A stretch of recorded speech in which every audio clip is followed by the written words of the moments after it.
All gravity, any day above ground, live it. Good afternoon to everybody. Hope you're staying warm out here because for some god awful reason, Atlanta is dealing with 55-degree weather, and I left up top to get away from this, and it followed me down here. I know it took about 2 years, but Jesus, no, sir, I don't like this. But I promise I'll try to heat it up with this subject matter today. And this subject matter is about the black politician. Now, as we know, I think this has been one of the only times in history we've had an abundance, even though it's a small number, of black politicians running for some of the highest places in the land, like the presidency. We are currently right now at 3. We usually don't see these kind of numbers. So this just tells you something. They think they can do a good job, which is fine. You're allowed your opinion. But yeah, we're going to need the black politicians to learn how to talk to the media. And that's what we're going to talk about today, because in particular, Larry Elder and Cornel West went to the media, and from my opinion standpoint, they did not do well. So before we start, Denise Scales, hello, and hello to those who have not said anything in the chat, and hello to those in the comment thread. I guess we can, before we get to these two, because those two are the main event, we gonna have to talk about old Jamaal Bowman. Now, Jamaal Bowman ran Jamaal Bowman ran his mouth and picked a side on this Israel-Hamas. All right, we just call it what it is. This temper tantrum they're having on over there. He said he had to get a piece of this. And it's not going well for him. So this is what we're going to do, Tabernacle. We're going to start there, Tabernacle. I have to use Breitbart, so don't get mad at me. But it says, Democrat Representative Jamaal Bowman, U.S. should welcome Palestinian refugees. Boy, if you don't go sit down somewhere. Now, he's part of the Democrat Socialists of America. And they have come out with a statement saying that they are not going to kick him out. That what he said, that's on him. He is allowed to say that.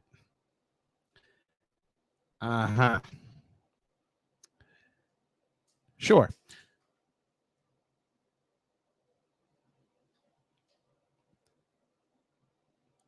Let's listen to the AI one time. Democrat Representative Jamaal Bowman. U.S. should welcome Palestinian refugees. By Olivia Rondo on October 14, 2023. Democrat. So it's already a problem because they used Olivia Rondo. It's already a problem, but okay.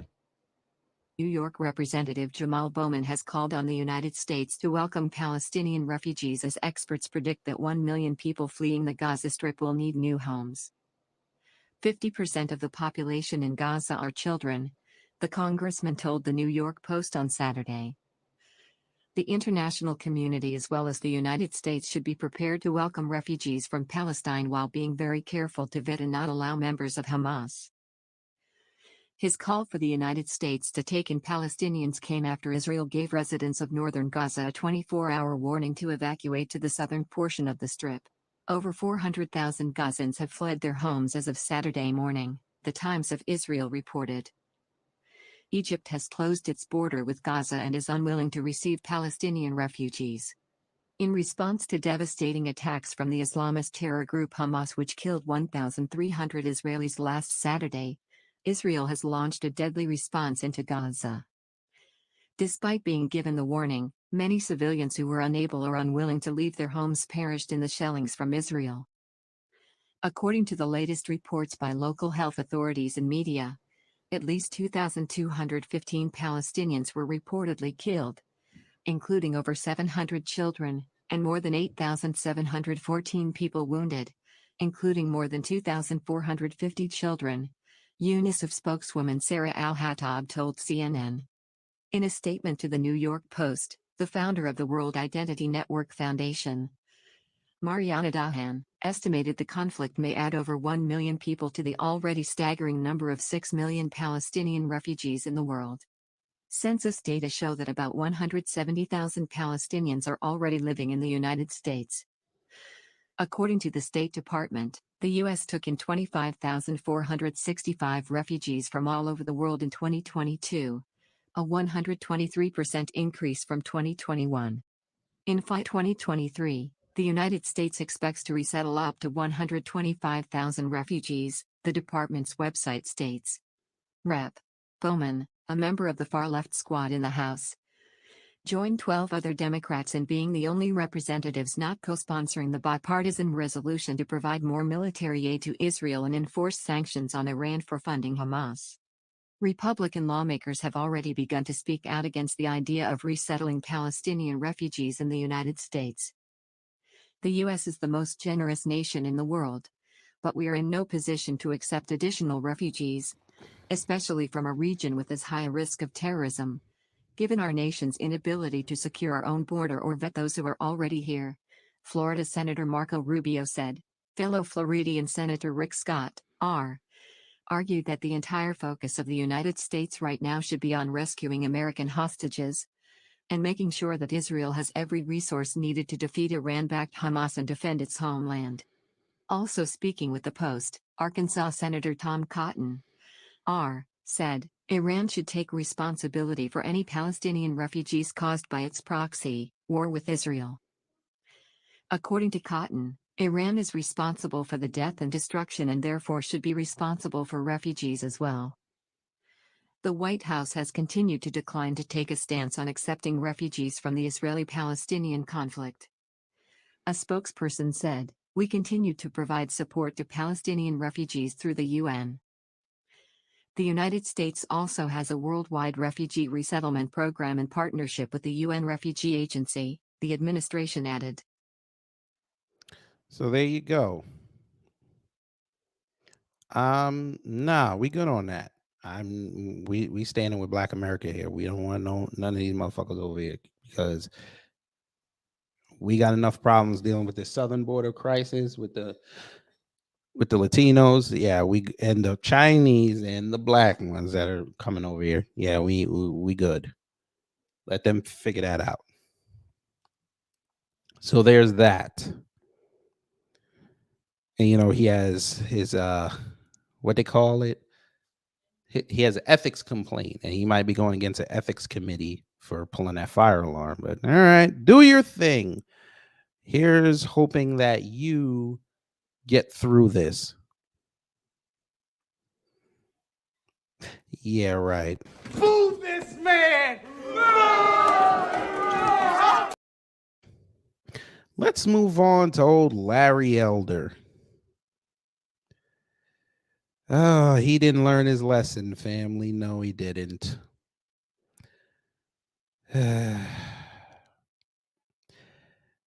So, as you know, Larry Elder is trying to run for president, which is fine. And you can do whatever you want. You got the money for it. People are willing to shell out money for you. Do your thing. The problem is with Larry, he hasn't been able to debate. He's gone on interviews and sounded stupid. And of course, now for a whole bunch of people who maligned BLM, they're doing their damnedest to bring back up BLM because of what BLM Chicago said about Palestine.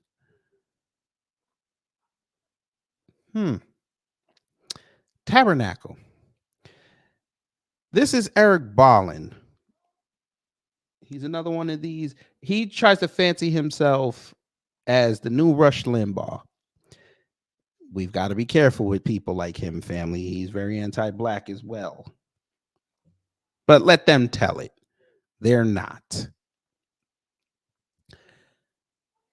He talked to Larry Elder.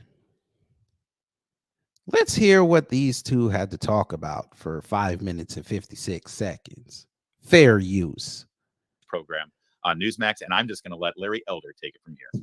All right, let's bring in Republican 2024 presidential candidate Larry Elder to react. Larry, I wanted to bring you in to talk about this Patrisse Cullors comment. We're now finding in 2015, Patrisse Cullors, who's one of the co-founders of BLM, saying that she was calling for the end of Israel. The reason why it matters is because BLM tweeted a horrifying picture of Hamas kind of paratrooping and killing Israelis. There it is right there. So, Larry, what's going on?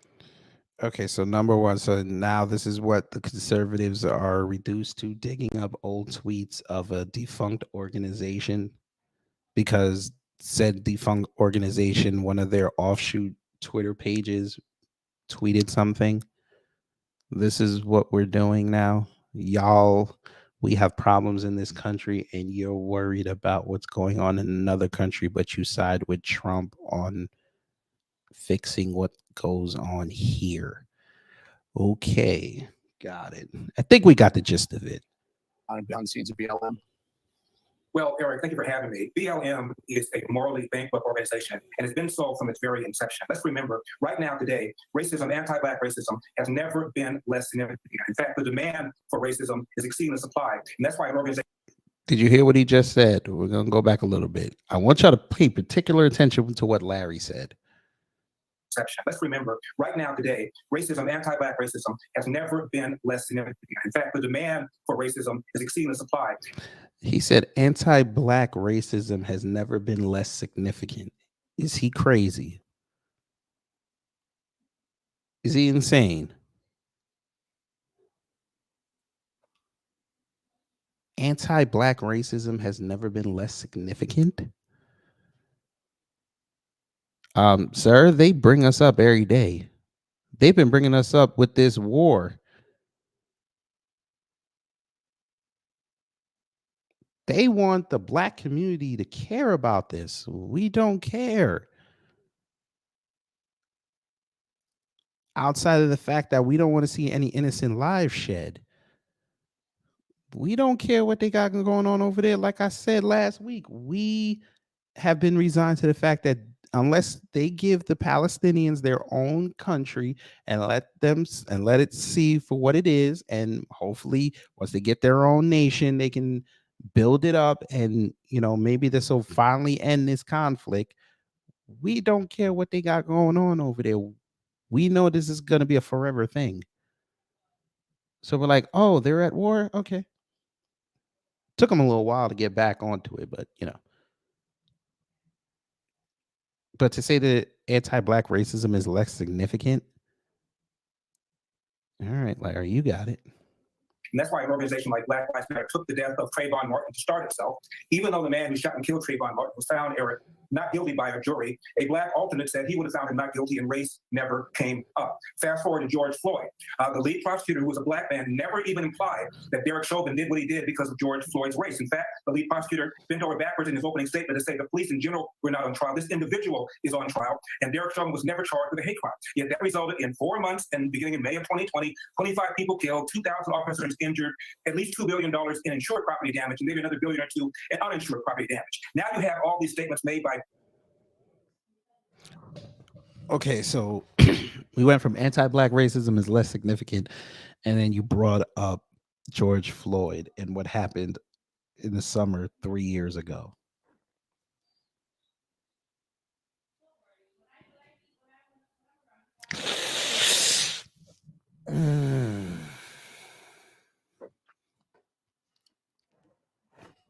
What did I just say? They cannot stop thinking about us even in this war. And yet Larry Elder decided to bring up a Black man in regards to something that a quote unquote Black organization said about what's going on over there. So logically speaking, he's equating George Floyd to what's going on in Palestine. And you wonder why I say these mofos need more media training. Here again, no updated talking points. These are reactive talking points. These aren't proactive talking points. Proactive talking points would be he actually sits down and studies things. Studies what's gone on the last 20 years. But of course, that would end a lot of his talking points. So he's not going to do it. So just because, again, he saw this war pop off, boom, you can just like find the linchpin to bring black people into it, and then go in front of a white man and talk like this. Okay, talk to the white man. And then we're going to show Larry talk to the white woman, because of course you got to complete the circuit. Talk to the white man, got to talk to the white woman. Go ahead. People like Patrice Cullors indicating Black Lives Matter's anti-Semitism. Unfortunately, Eric, anti-Semitism within the Black community is not uncommon. You've got Jesse Jackson referring to Jews as Heine and New York as Heine Town. You have Al Sharpton in the middle of the 1991 Crown Heights riots saying that the Jews want to pin their garments on, come over to my house and let's get it on. The Anti-Defamation League has documented over the years that the anti-Semitism rate in the Black community is anywhere from 2 to 4 times higher among non-Black people. Louis Farrakhan. And you can't even get the Congressional Black Caucus to announce Louis Farrakhan. And remember that famous photograph that emerged after Barack Obama left the White House with a smiling Senator Obama standing next to a smiling Louis Farrakhan? And it didn't come out until almost 8 years after Obama left. We know that early Obama years, Louis Farrakhan was a major influence to young Barack Obama, right?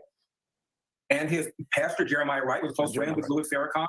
We can go on and on and on. This is all Eric ignorance. Jews have been friends to blacks for a very long period of time. My mother grew up in the Jim Crow South. A guy named Julius Rosenwald worked with other black leaders to found something like 5,000 schools for mostly black kids in the South. You've got a guy that worked very closely with Thurgood Marshall to win the Brown versus Board of Education. Jews worked very closely with MLK. In the 60s, there were 400 freedom fighters that were trained by civil rights organizations. Half of them were black, half of them were non-black. Of the non-black ones, between 50% and 75% of them were Jews. The famous. There's a lot I want to say on that, but I can't say it here. A movie, Mississippi Burning, was based on the death of 3 civil rights workers, 2 of whom were Jews. Jews have been very, very close to black people. And when you look at polls about negative stereotypes about blacks, Jews are the least likely of all religious, ethnic, and racial groups to hold negative stereotypes of blacks. Yet you have this anti-Semitism within the black community. It's appalling.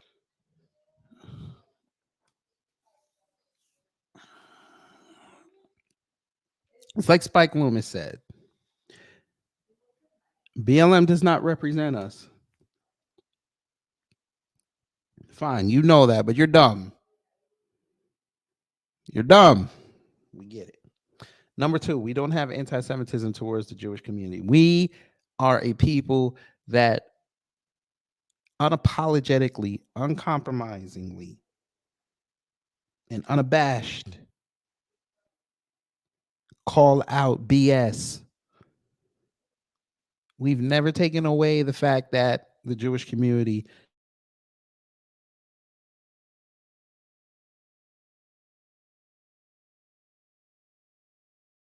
want us to come outside and fight for them, but then when we're ready to go get what we want and we need our allies, they either turn our back, or what a lot of them did last year was attack not 1 but 2 black men who made something of themselves. And again, we're black folks. We have very, very big memories. We saw how they treated those 2 black men. You just think, okay, well, they got Kanye West, the black community is not exactly, they're not exactly welcoming the red carpet out for Kanye. So we could probably get away with this, but then you attack Kyrie Irving and you amassed, you had the army get called. You had the black army called. We were not going to stand for that. That man was exercising his free speech. He was exercising his faith, and y'all decided to sit up there and try to get that man canceled. Y'all tried to take food away from his family. Y'all tried to take away the wealth from his children.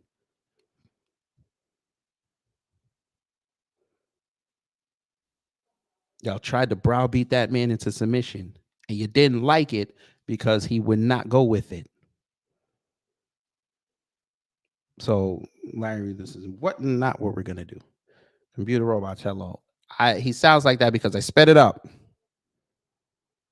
Ricky 12, hello. You said Black Lives Matter, the irrelevant 2023 people figure out hustle, they pray dead. Black men deleted by state police, race soldiers. That is true. McFack, hello. Yes. And Nick Cannon, too.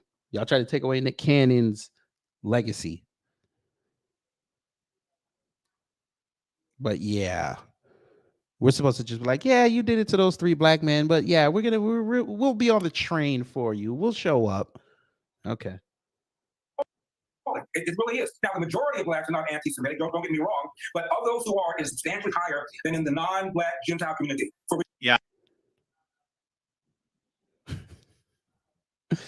So you acknowledge that most of us are not, but you're going to use BLM as a proxy for the entire black community. You conservatives are not slick.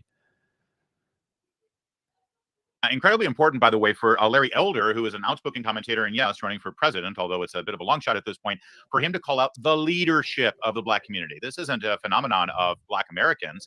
This is the leadership who find themselves aligned with the Democrats and then find themselves suspicious of, if not outright anti-Semitic, of the Jewish community, not just here at home, but also in Israel. And now we're really seeing it rise to the level after this attack. And Democrats in general should be looking at Democrat leadership and elected officials. I don't care about them. They're a lost cause. It's about those people who instinctively or reflexively vote Democrat because grandma loved John F. Kennedy, or because you bought into this myth that the Democrats are for the little guy. They're not. Democrats are for the working man. They're not. Democrats are about power, and they're about controlling the little guy and the working man. And look at how it's manifested itself into this. Well, you just heard Larry Elder on fire, detailing point by point the long, sad, sordid history. Today, work gets done Whoa. by uploading. Whoa, what the fuck was that?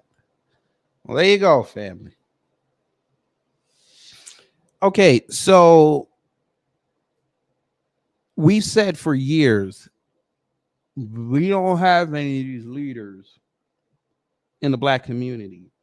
We have people that we respect and we revere, but they're not our leaders because we also understand that we need to lead ourselves.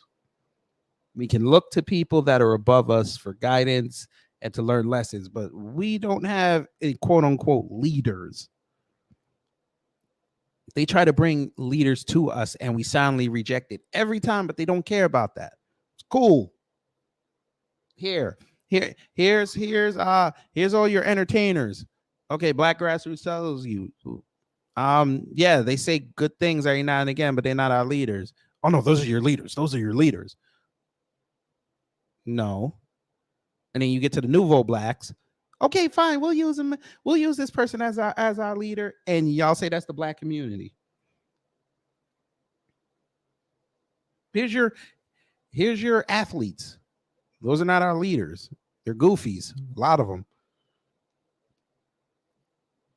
No. That's your leader. That's your leader.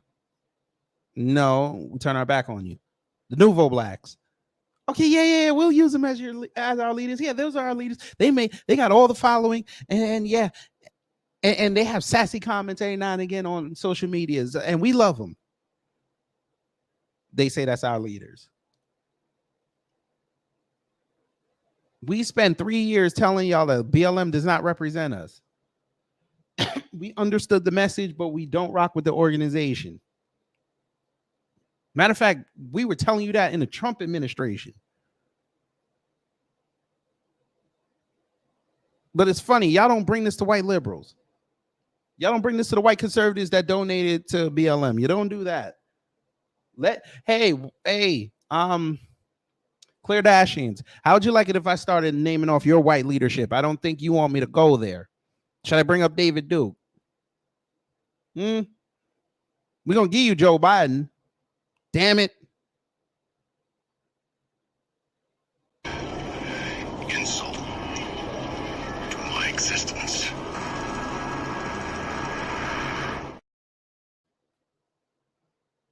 Yeah, we'll give him that. We'll give you him.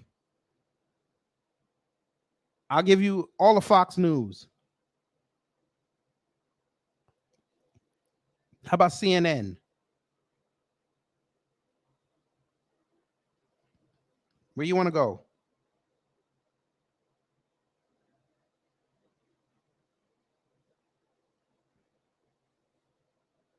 Y'all kill me with this.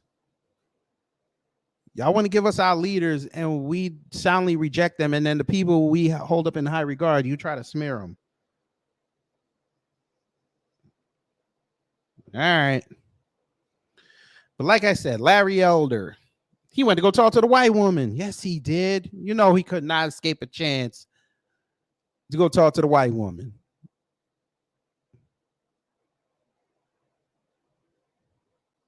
I'm here to tell you right now, we don't care. Let me tell you something. We don't care. I don't care, but we got to get this because, again, he's still in the race. Until he drops out, I'll decide when I want to talk to him. Talk about him, I should say. But yeah, he went and talked to the white woman. I think this is his type, by the way. I think. Don't hold me to that. Don't hold me to that.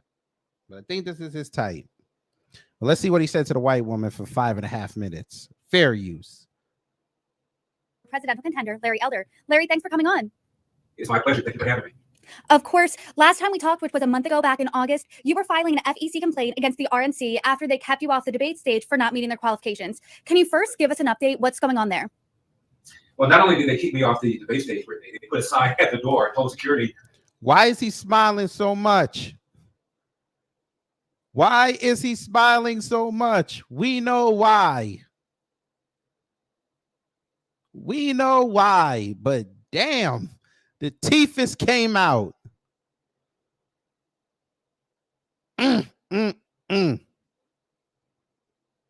He saw who was going to interview him, and he lost his mind.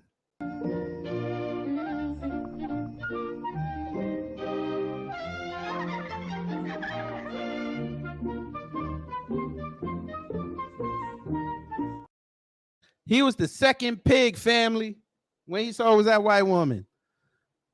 That tongue went out looking like MJ during the 1988 dunk contest.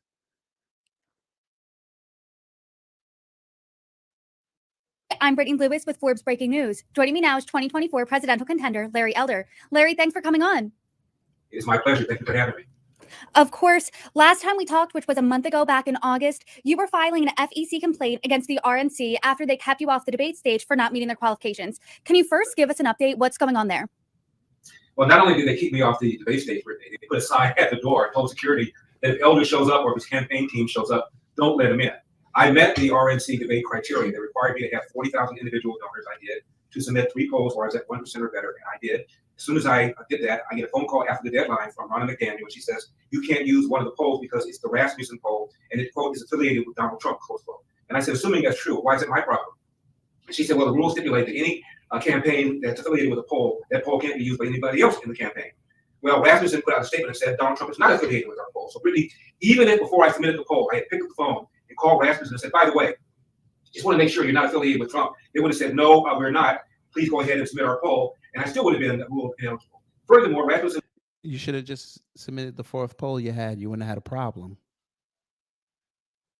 Said that before they even conducted their poll, contacted the RNC to make sure they were following their sample size criteria. And the RNC never said, oh, by the way, you guys are not eligible.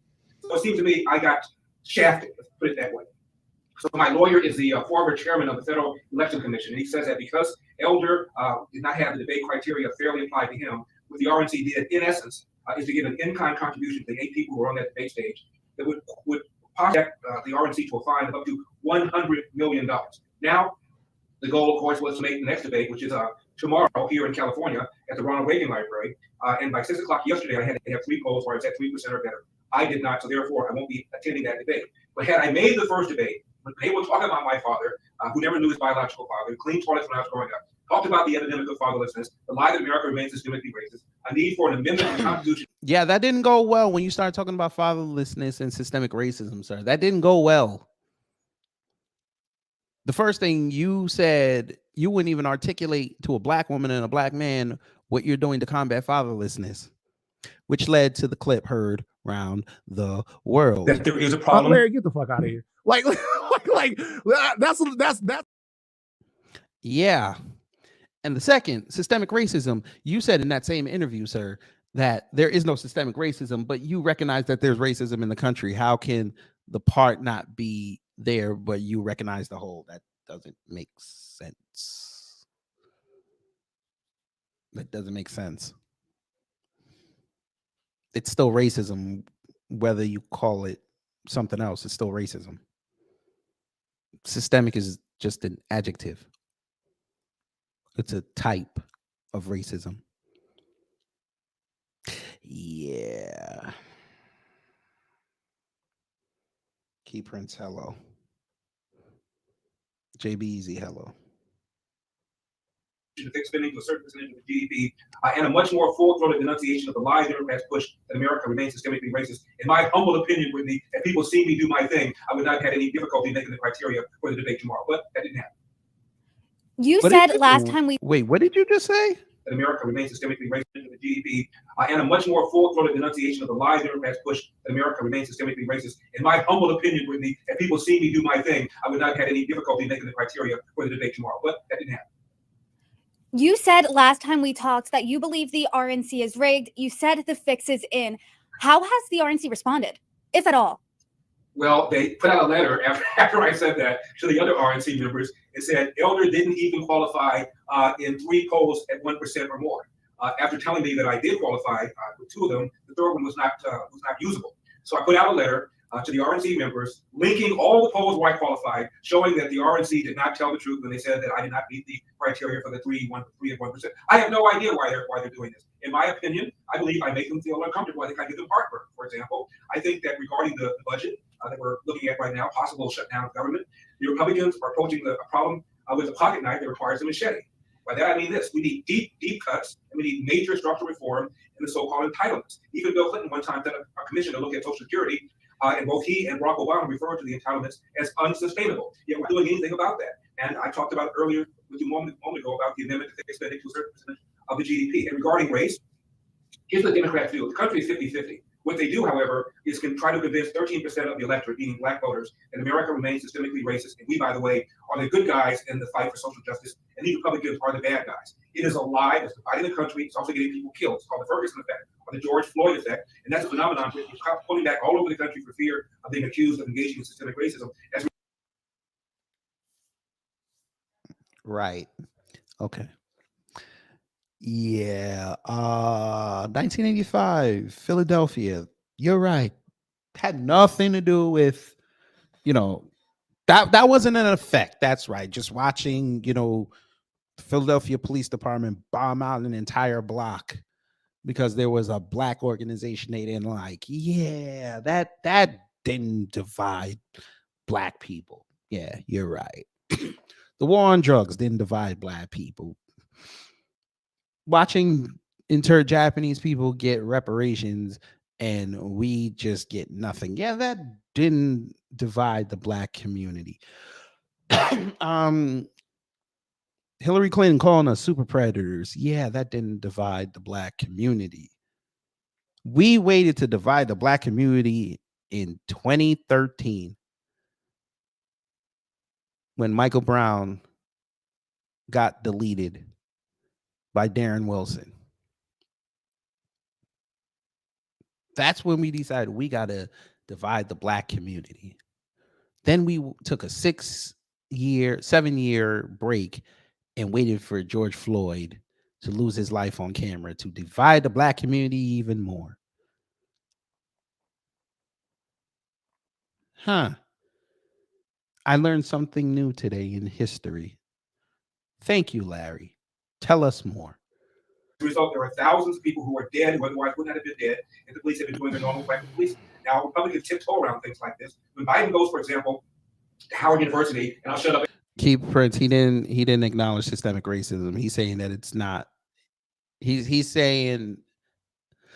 Let me make sure I word this right.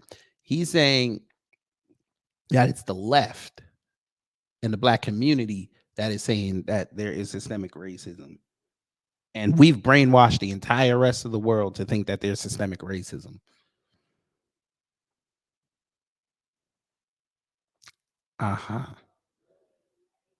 So it's kind of like what he tried with Rachel Lindsay. He's saying there's a problem with fatherlessness, but he won't tell us what he's done to fix it. So here he's telling us that we're the ones telling everybody that there's systemic racism. We haven't figured it out yet. We've literally showed you what's going to happen when you play with us. Your favorite politician not going to get in. we're going to disrupt how the government talks, how the government does business. Hell, we're going to have politicians come outside and talk shit on us.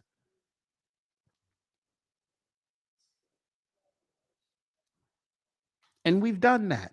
Your social issues, we're not going to care about. Your political issues, we're not going to care about. We have solutions for the economy. But yeah, go ahead, Larry. Tell them more. Activist goes to Howard University and says the number one threat to the homeland is white supremacy. We did not denounce that. It's a lie. Who's homicide is same race? What?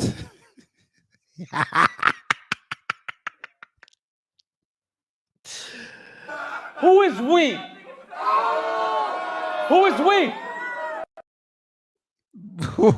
Sir, white supremacy kept you off that debate stage. Yes, it is. Yes, Key, it is. White supremacy kept you off that stage, sir. White supremacy said that you can't use your polls. White supremacy said your money's no good to us, Negro. White supremacy put you, after the second debate, on their cameras, Dave Rubin, and made you look like a fool. You drove 45 minutes from your house to go do a remote when you could have loaded up your YouTube channel and did it yourself. Well, it's with the Epic Time, so whatever. You have a blue check on Twitter. You could have easily went live and did an update. You probably would have got about 6 figures by now. You went to Dave Rubin. You went to his 2 million YouTube channel to look like a fool.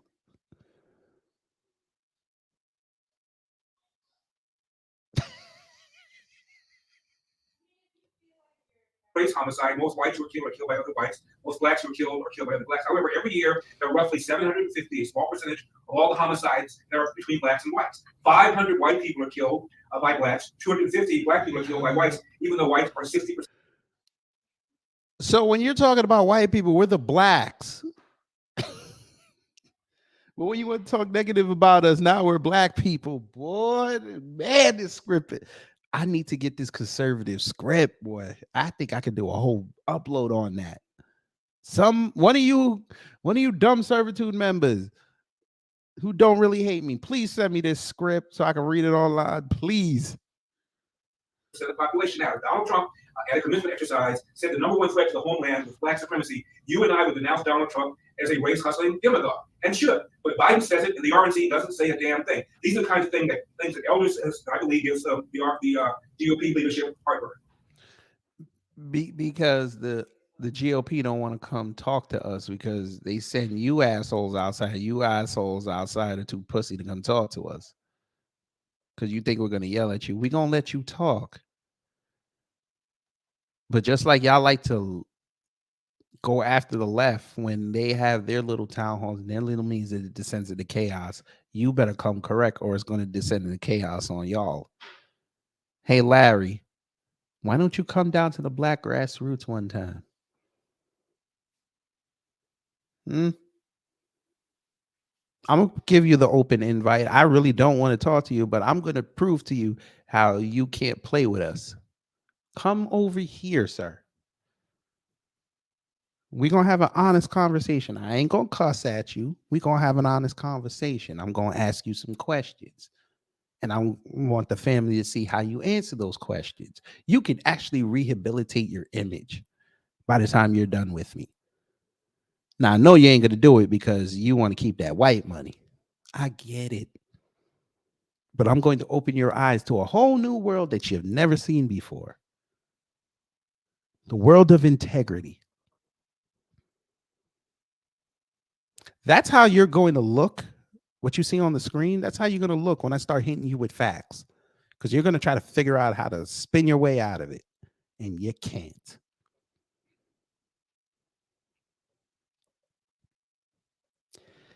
But yeah, he needs a little bit more media training.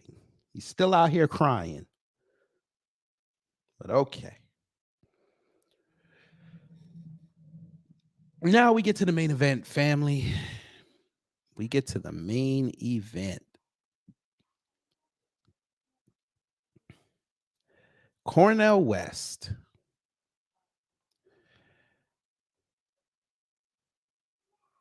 Cornel West went viral the other day. A lot of people might not know this, but he went viral the other day because he went on Sean Hannity.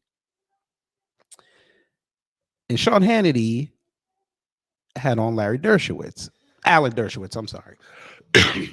And they were talking about the Israel-Hamas conflict. Cornel West, if you're trying to be a presidential candidate, one rule they should tell you, you never let them see you lose your cool. You never lose your cool on the campaign trail. Never. Fair use. Hold on, there's no sound. There we go. First, left-wing bigotry, anti-Semitism running rampant on university campuses around the world, London, Australia. What's happening? Chanting in Australia, about gas chambers and, for Jewish people. What is happening on our college campuses? What is happening among the Democratic Party? Some Harvard students now are scrambling to finally rescind their support of their vile letter, actually blaming the victim, Israel, for the brutal Hamas terror attacks.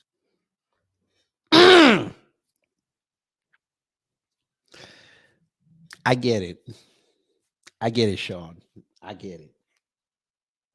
Not everyone disagrees with them. 2024 presidential candidate, former Harvard professor Cornel West said the students were largely right, but they lack nuance. He joins us now with reaction, along with attorney, also Harvard professor. Bruh. Mr. West. Thank you. We'll check back in with him throughout the evening. Professor, thank you. We'll check. 2024 presidential candidate, former Harvard professor Cornel West said the students were largely right, but they lack nuance. He joins us now with reaction, along. Sir, I get you're trying to be unique, sir, but this looks like right now you're not about to take this serious.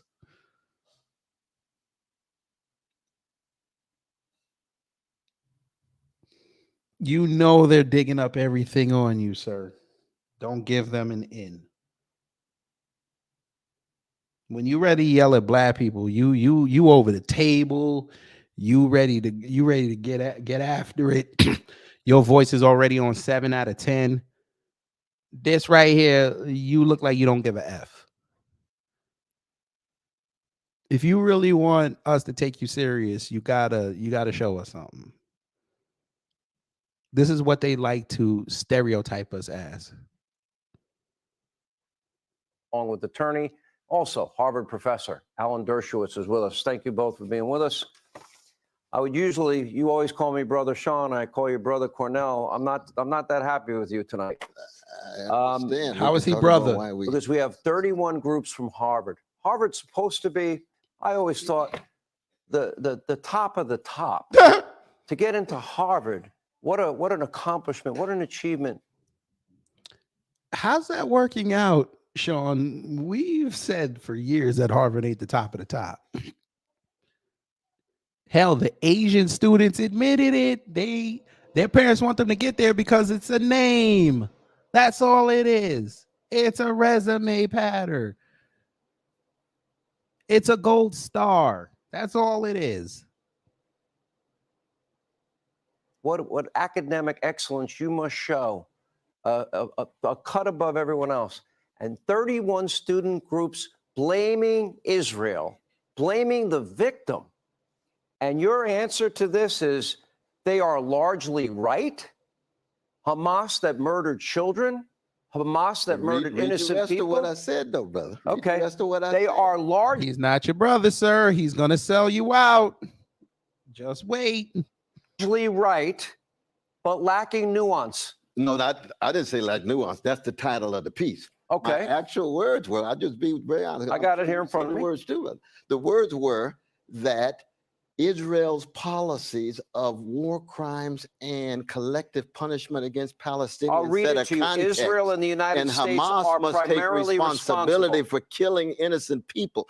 Anybody who kills innocent people are engaging in barbaric acts. You said no matter Israel, who they hang are, on, let me what quote color, you. what nation, and so forth. Israel and the United States are primarily And the United States has responsible. supported and enabled. You explain to this audience. I want you to explain how is Israel and the United States responsible for beheading 40 children? How?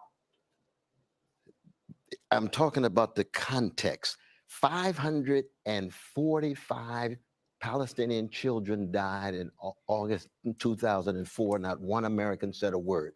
I believe a Palestinian baby has the same value as an Israeli baby. So when you have that kind of vicious hatred and revenge, you get response of hatred and revenge. They're all wrong. They're all war crimes. They're all to be condemned. But you cannot simply look at this particular moment without the larger backdrop of an ugly occupation and the ugly attacks chronically against Palestinians. Those are not your.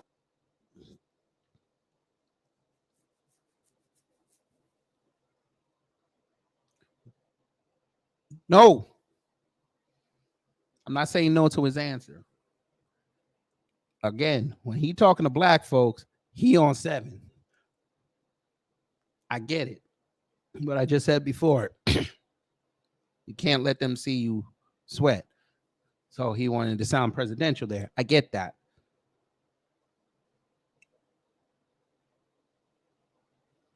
Got to be consistent, sir. You knew they were going to do this to you. And unfortunately, family, as you're about to see, he fell into the trap. Because as he was explaining it, notice at the beginning, Sean kept cutting him off while he was talking. He kept over talking him. Now he just told him, that's not what you said. They're trying to change this man's words. I needed him to be on 7 with this because that way he would have negated what Sean was doing. He didn't do that. He's over there explaining. Dare I say, I don't think if you talk to one of us, we're going to get that. He's going to tell us like, hey, read what I said. We might not get this breakdown, but I could be wrong. But let's hear what he said.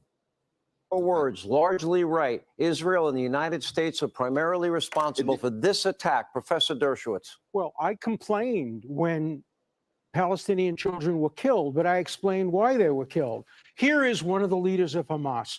For the Palestinian people, death has become an industry. The elderly excel at this, and so do the children. This is why we have formed human shields of the women and the children. Hamas is the ones responsible for the killing of Palestinian children.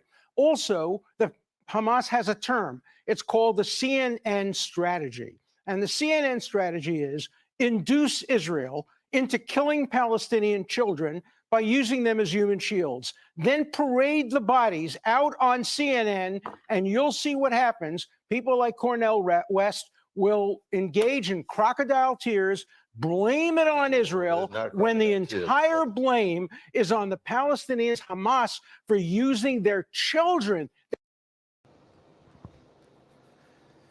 I want to play what he said again. I really want y'all to understand what this man is doing.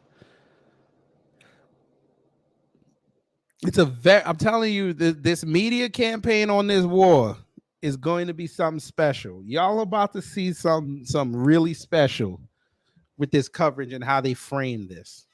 This is going to be something the likes you've never seen before. I want to play what Dershowitz said again. When Palestinian children were killed, but I explained why they were killed. Here is one of the leaders of Hamas. For the Palestinian people, death has become an industry. The elderly excel at this, and so do the children. This is why we have formed human shields of the women and the children. Hamas is the ones responsible for the killing of Palestinian children. Also, the Hamas has a term. It's called the CNN strategy. And the CNN strategy is induce Israel into killing Palestinian children by using them as human shields. Then parade the bodies out on CNN, and you'll see what happens. People like Cornel West will engage in crocodile tears, blame it on Israel, when the entire blame is on the Palestinians, Hamas, for using their children as human shields.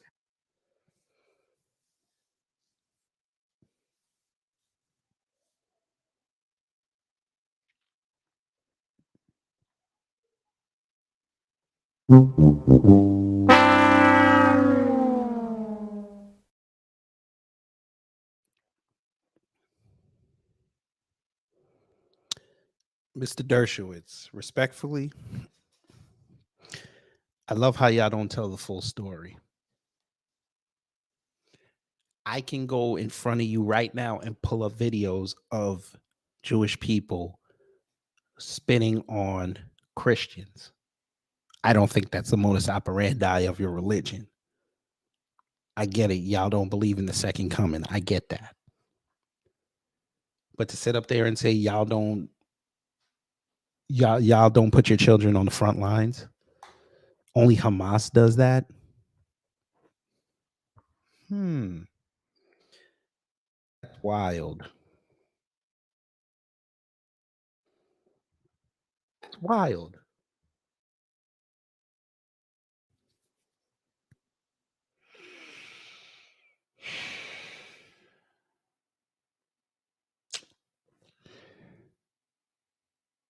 I ain't see no problem. Y'all were cool when reports came out that Israelis were bombing schools over there. Y'all, I ain't hear no word.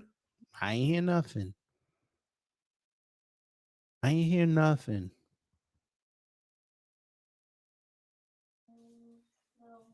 I ain't hear nothing about this. Nothing.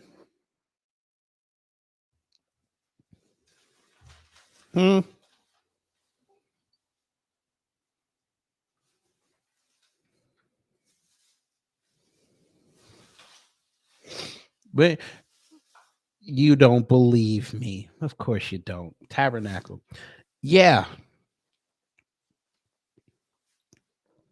Y'all out there bombing schools too. But y'all ain't gonna admit that.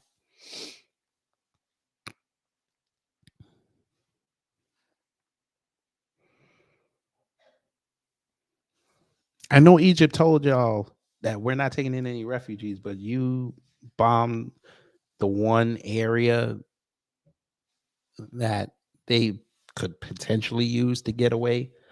You bombed that. Now, what happens if an Israel bomb shows up in Egypt? Yeah, you know what's going to happen. Everybody in the Middle East going to wake up. But all right. Now, I get it. The news is going to do it. They're going to do what they do, depending on the bias. They're going to do what they do. But you put this up, y'all are probably going to say, you know what? This is Hamas' fault. Like Dershowitz said, this is Hamas' fault.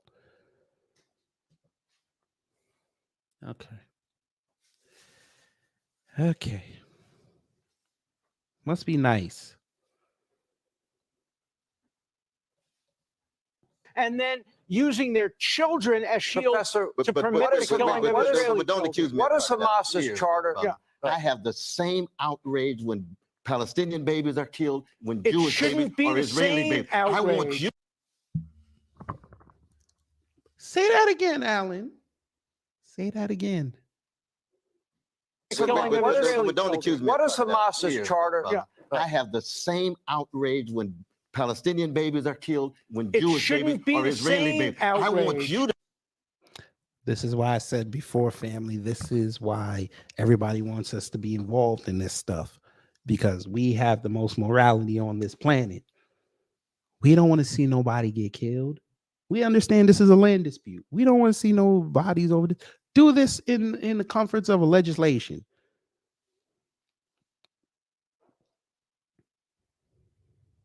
Do you understand that this black man just said, I don't want to see no babies being killed? This man said you shouldn't have the same outrage for the Palestinian babies that you have for the Israeli babies. So we're supposed to celebrate the death of one group because we somehow should like the other group. Boy, the people wicked, you know. They wicked.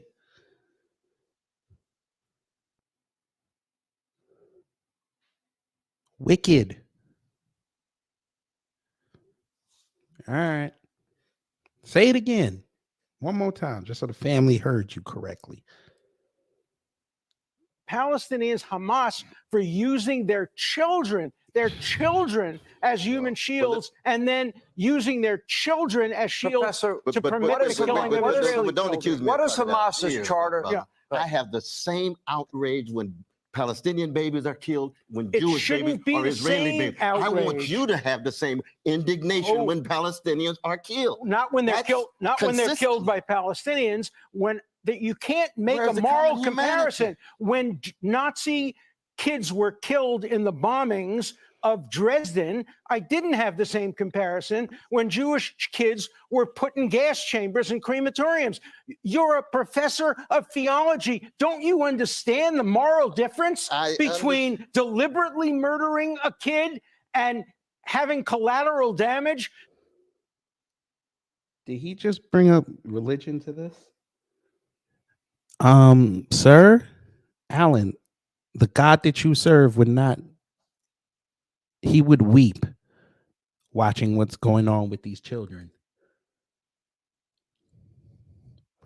The fact that you're trying to moralize this is sickening.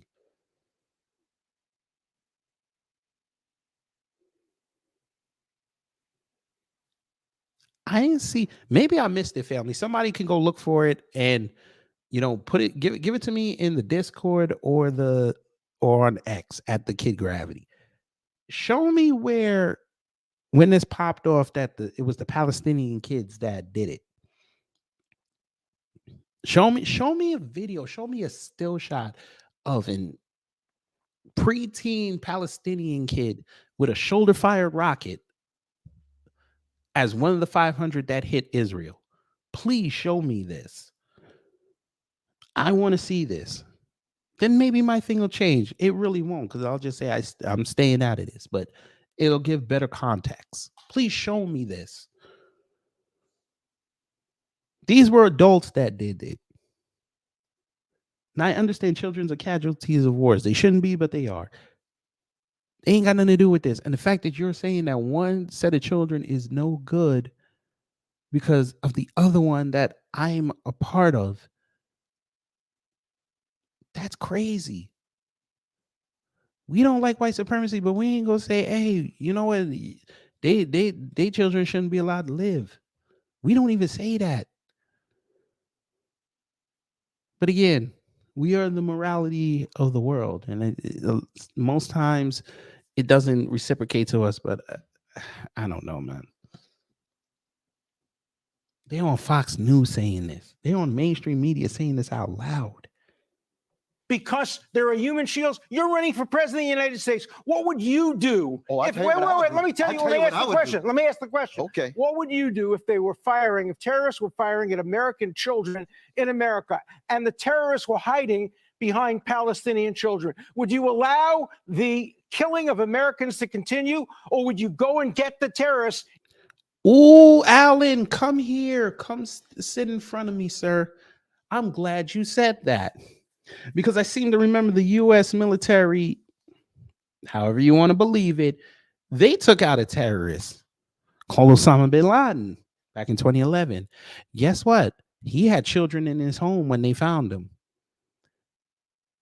I don't remember none of them children getting deleted. I don't remember any of his wives and or girlfriends getting deleted. They just went for that man and those that protected him.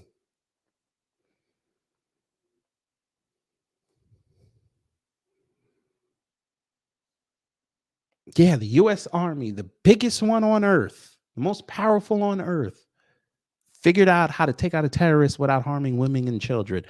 Damn, they set a precedent in 2011, and we're in 2023. Even if it meant possibly collateral damage on Palestinians, what would you do? I'll tell you exactly what I would do. First, truth and morality tend to be two casualties in any context of war. I would want to tell the American people the truth. I would tell them what the context is, how we found ourselves in this situation. You're I not would not answering his jump for a question. What military would you do? invasion and a genocidal attack on a genocidal attack on Gaza. No, it's not talking a about genocidal where are they attack supposed to go? when you're where are they killing supposed to go? Bro, terrorists. this is like Warsaw, 1943. Where do they go? Where do they go? Yes. Let me tell you where they go. They go to the UN. UN is keeping from Gaza to Geneva? They go to no. The UN has places in Gaza. They go to the Rafah 11 crossing. UN people have been killed in the last few days. Let's see if he's right about that, old Alan Dershowitz.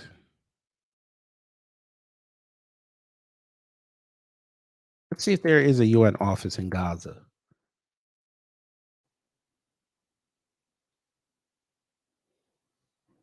I'm looking.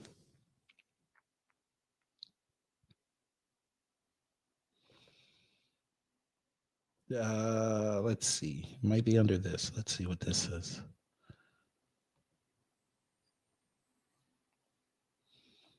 Well. What was that preview I just read? Wait a minute. Let me go back. What is this? Let me see. Well. What is this?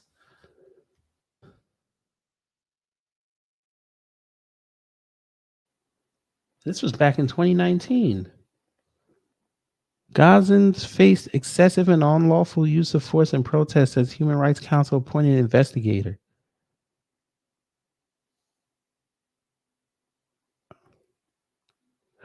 Oh.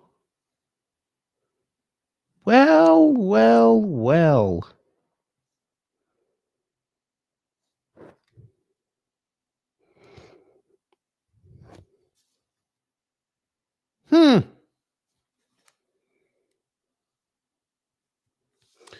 They took out 180 protesters, including 35 children, but this man said that we shouldn't have any morality, we shouldn't have any feeling towards children being deleted. Palestinian children, that was his words. Palestinian children shouldn't have the same outrage. Pretty sure if I look up Alan Dershowitz's tweet history, this ain't on there.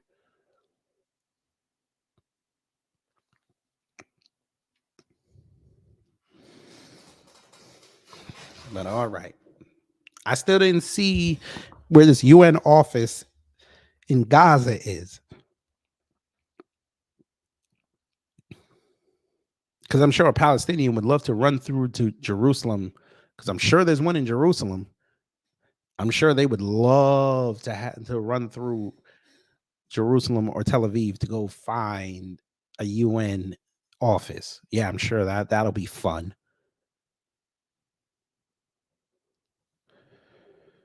Oh boy.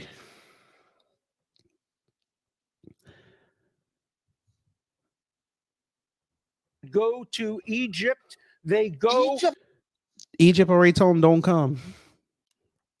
Wait a minute. Let me make another thing clear. No, Gaza City is very It's not your dense, brother. But Absolutely. Gaza It is dense. itself, the Gaza Strip, there's lots of room. The Israelis have said, get out of Gaza City. Go to Rafah. Go to Khan Yunis. Go to other places. And you know what Hamas With is no saying? water, no Wait a food, minute. no electricity, You know what all in Hamas the is dark? saying? Hamas is saying, don't go. Oh, I'm not here to Don't defend go. Hamas. Well, you are here. I'm not defending Hamas. Wait a Don't minute. you ever lie on me Did like you that. ever- I'm defending the suffering of Palestinians. I want to hear how. Hamas I itself wanna committing hear- war crimes. I want to hear you say. Anybody who commits war crimes are barbaric. I'm saying that explicitly, but I want you to say if the Israeli Defense Forces are killing children, are they barbaric too? No. Are they ever barbaric? No. If they target children. Yes. Have they ever targeted children? They have Absolutely. never in the history 78 years. have they ever targeted a brother, child you got to get off deliberately. the crack pipe, man, please. He said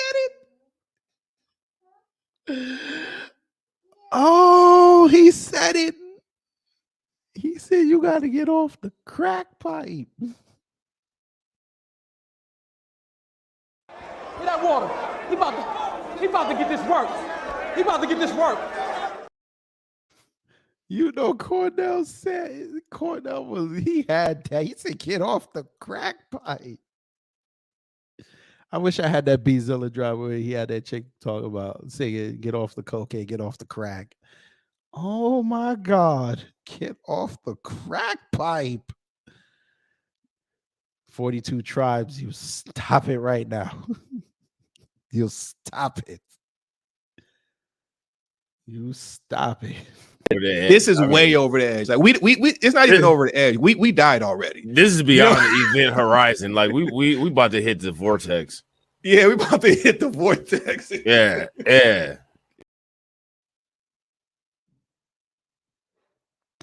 We got to hear that again. I'm defending the suffering of Palestinians. I want to hear Hamas itself committing war crimes. I want to hear you say anybody who commits war crimes are barbaric. I'm saying that explicitly, but I want you to say if the Israeli Defense Forces are killing children, are they barbaric too? No. Are they ever barbaric? No. If they target children, yes. Have they ever targeted children? Absolutely. Never in the history have they ever targeted a child you got to get off the deliberately. crack pipe, man. Please. No, they have never targeted. He said, get off the crack pipe. You are being lied to. Oh man, no.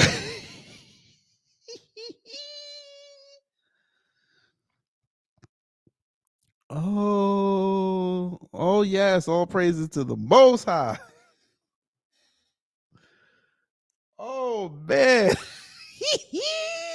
We gotta love it. Woo. They killed one innocent person purposely. Since 1948. Not Are they purposely. that pure? Are they that? You don't have to be very pure not to kill a Please. child. Not to kill a child. Let me killed 550 in 50 days. Because they're being used as human shields. Let me show something we showed on this program last night. What I'm about to show this audience, these are Hey, Alan Dershowitz. Hello, sir.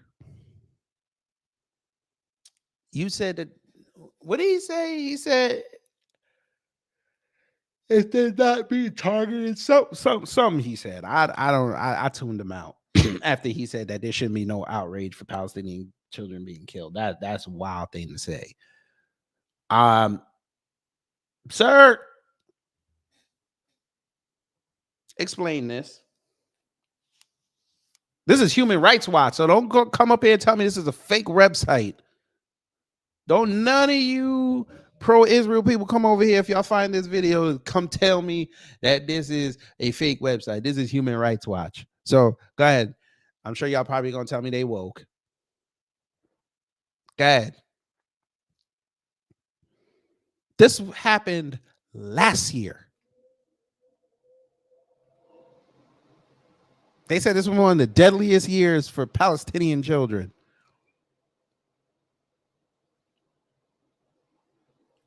Kind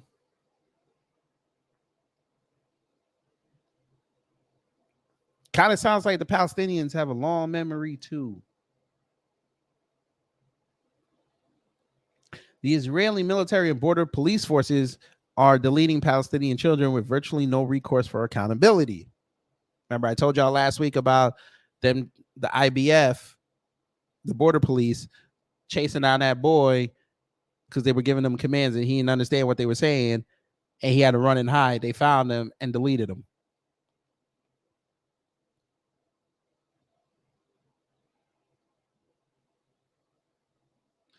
Israeli forces should end the routine unlawful use of lethal force against Palestinians, including children. Israel's allies should increase pressure to end the practice. The UN Secretary General should list Israel's armed forces in its annual report on grave violations against children in armed conflict for 2023 as responsible for the violation of deleting and maiming Palestinian children. 2023 is on track to meet or exceed 2022 levels. This was back in August before this popped off. So this was about 6 weeks before it popped off. So I think it's safe to say that they're going to exceed 2022 levels. Israeli forces have deleted at least 34 Palestinian children in the West Bank as of August 22nd. Human Rights Watch investigated 4 fatal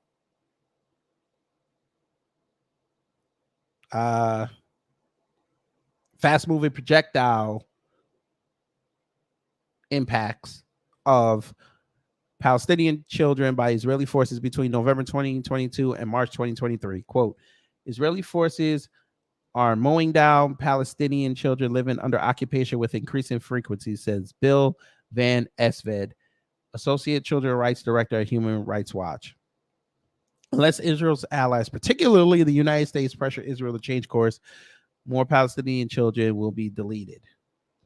Human Rights Watch researchers, in documenting the 4 deletions, interviewed in person 7 witnesses, 9 family members, and other residents, lawyers, doctors, staff, and field workers at Palestinian and Israeli rights groups, and reviewed CCTV and videos posted on social media, statements by Israeli security agencies, medical records, and news reports. Human Rights Watch investigated the case of Mahmoud al-Sadi, 17, deleted by Israeli forces as he walked to school near the Jenin refugee camp on November 21st, 2022. The Israeli military did not address his deletion specifically, but said its forces had been conducting arrest raids in the camp during which they exchanged fire with Palestinian fighters. However, the nearest exchange of fire occurred at one of the alleged fighters' home, about 320 meters away from where Mahmoud was hit, based on resident statements. Mahmoud stood by the side of a road waiting for the sounds of fast-moving projectiles impacting in the distance to stop. It was not holding any weapon or projectile, a witness said, and a security camera video that Human Rights Watch reviewed showed. After the distant fast-moving projectiles at impact had stopped, and the Israeli forces were withdrawing, a single shot fired from an Israeli military vehicle roughly 100 meters away struck Mahmoud, the witness said. No Palestinian fighters were in the area, the witness said. Mahmoud was deleted a block away from the street where Israeli forces deleted the journalist Shireen Abu Akleh on May 11, 2022. In the other cases investigated, the security forces deleted boys after they had joined other youths confronting Israeli forces with stones, Molotov cocktails, or fireworks. While these projectiles can seriously injure or delete, excuse me, Israeli forces fired repeatedly at chest level, hitting multiple children and deleted children in situations where they do not appear to have been posing a threat of grievous injury or death, which is the standard for the use of lethal force by law enforcement officers under international norms. That would make these deletions unlawful. So for Dershowitz, and we're going to keep going, and I'm going to go back to the video now. But for Dershowitz to say that they don't do this, they don't target, yeah. Hey, sir, I think you need to read this one time. Send it to him. I'm sure he's on Twitter. Y'all can finish reading that for yourselves. Cartoons that are air in Gaza for young children that are taught to hate the Jewish people. You know, just watch this for a second, and I'll have you both comment. Watch that. لأنه اليهود أطفالهم بعلموهم على الشراسة والدمار والقتل والطخ. تقذف بيدها الصغيرة وجوه الدمار الحقيرة رآها العدو كره طفولتها كره بطولتها صوب البندقية وأطلق الرصاصة. Professor West, if you brainwash and indoctrinate young children, that you're teaching them to hate from that young age. Not good. No. Here's the problem. Any kind of inculcation of hatred is immoral and wrong. Here's the problem I have with your brothers and others. If there's any hatred of anybody, would you condemn Black Lives Matter Chicago for justifying the Hamas murder by using these little airplane things and coming down on the music event? But I want to hear. I would certainly condemn it. You condemn Black Lives Matter. I would condemn anybody. Okay. It's not a matter of I'm glad to hear you. This is morality and spirit. You see what he? Shout out to Cornel West for not falling for the bait, because I think he wanted him to say.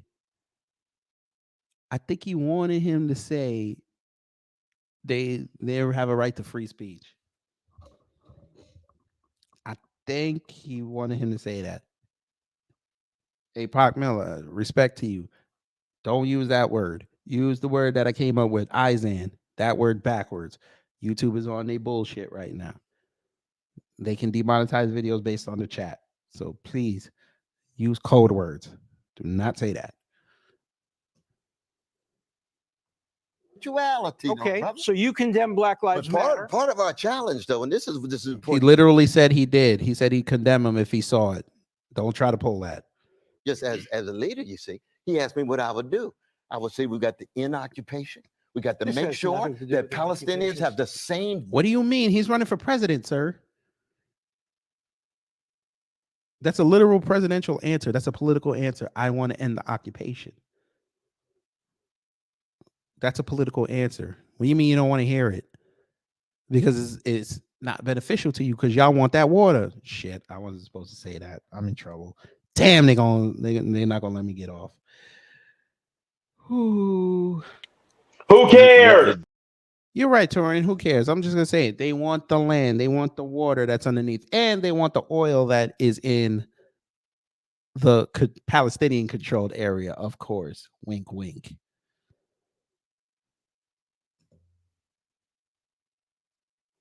Certainly condemn it. You I would condemn certainly Black condemn it. Lives Matter. I would condemn anybody. Okay, It's not a matter of I'm skin glad to pigment. hear you. This is morality and spirituality. Okay, brother. so you condemn Black Lives Not Matter. your brother. Part of our challenge, though, and this is important. Just as a leader, you see, he asked me what I would do. I would say we got the in occupation.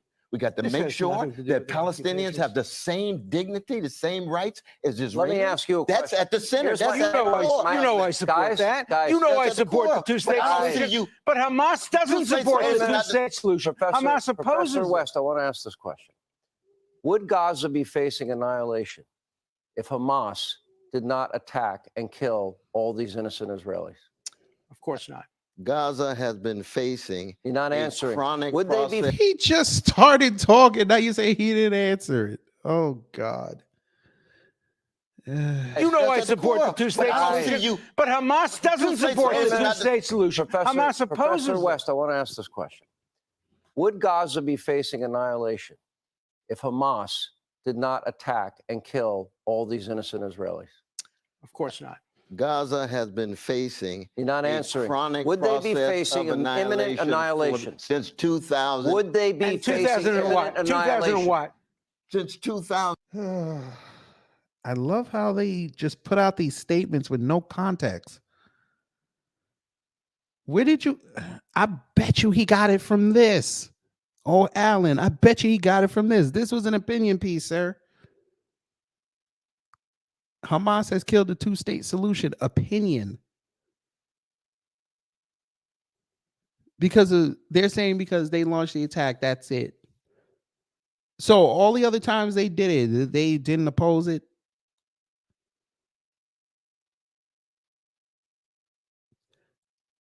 I guess I'm gonna have to repeat it. Okay, cool.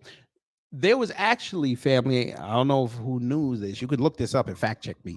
They actually did have some talks about setting up the two-state system, and outside forces said no.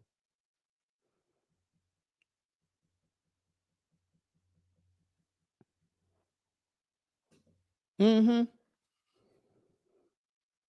Yeah. Just like they had the solution for Russia and Ukraine, and the US came in and said, nah.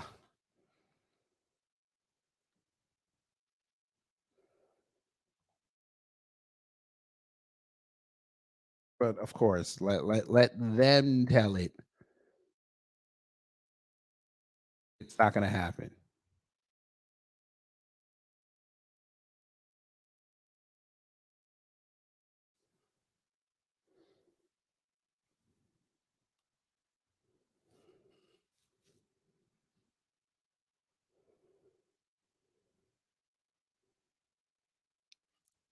Most of the Palestinians understand that if you leave it up to the rest of the world, they're going to get shafted. They're going to get their own statehood. They'll be able to have some modicum of power, but they're not going to be able to sustain themselves.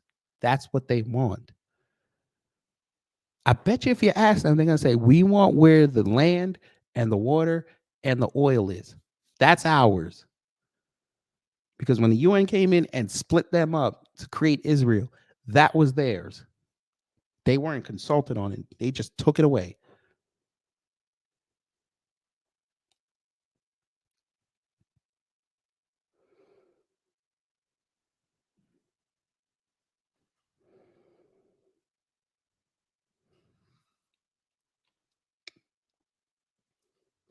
But it's funny that they want to keep saying that it's them that are not doing it. They're not on board with it.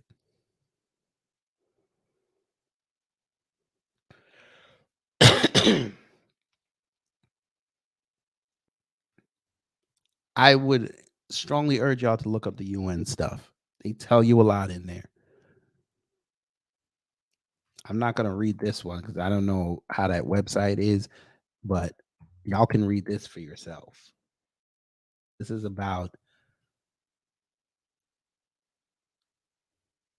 another tunnel into that two-state solution.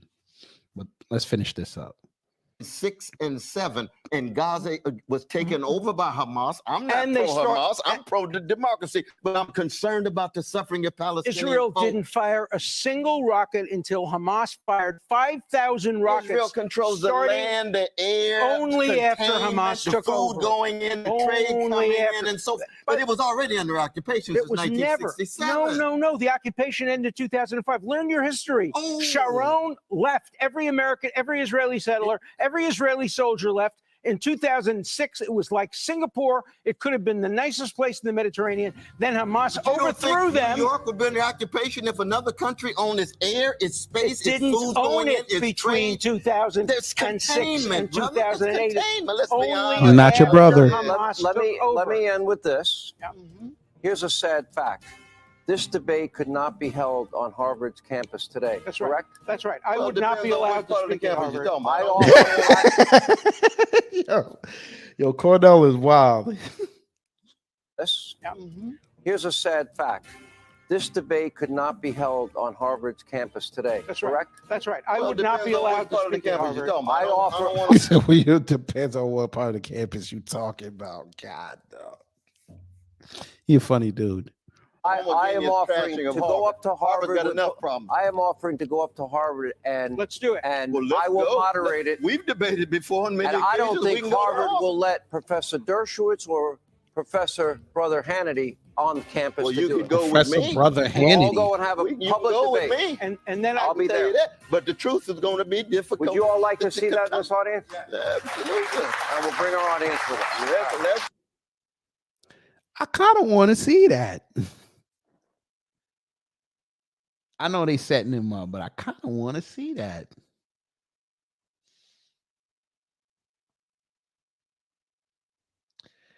But yeah.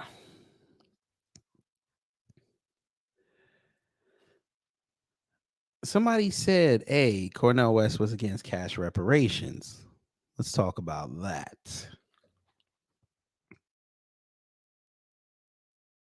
Before we get into that, I do have a problem with his platform. Now, this is Cornel West's platform. Climate reparations and climate reparations and contribute fair share to the global loss and damage fund. Yeah, that's to appeal to the left. I get it. Racial justice, reparations to address the unpaid debt to Black U.S. residents.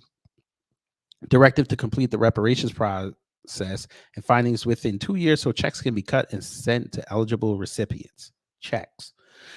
Push Congress to pass filibuster-proof budget reconciliation for reparations and land back provisions in line with the Civil Liberties Act of 1988. Now, for those who say, you know what, that sounds about right. That doesn't sound too bad.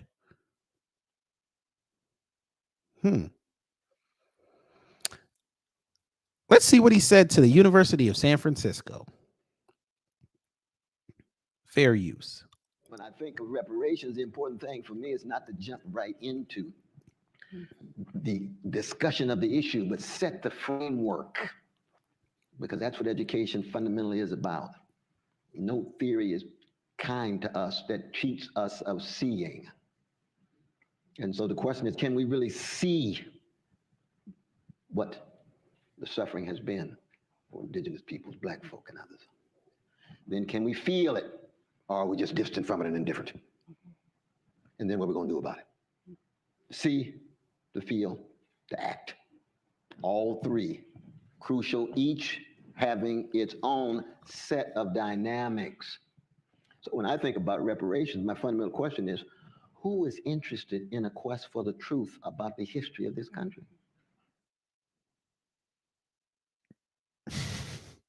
To me, he ain't even answer the question.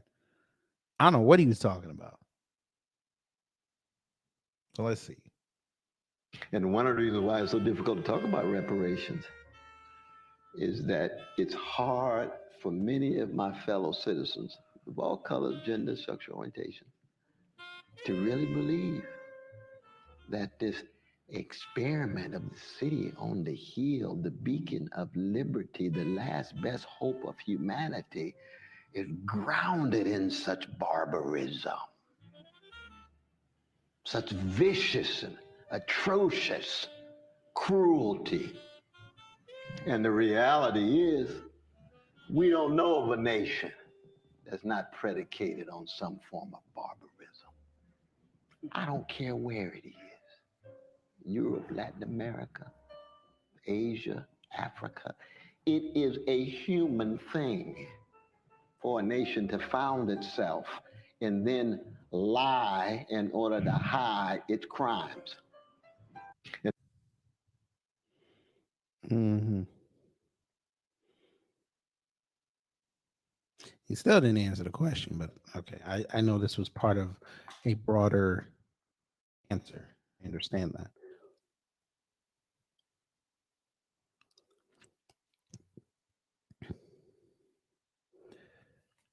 I'm trying to find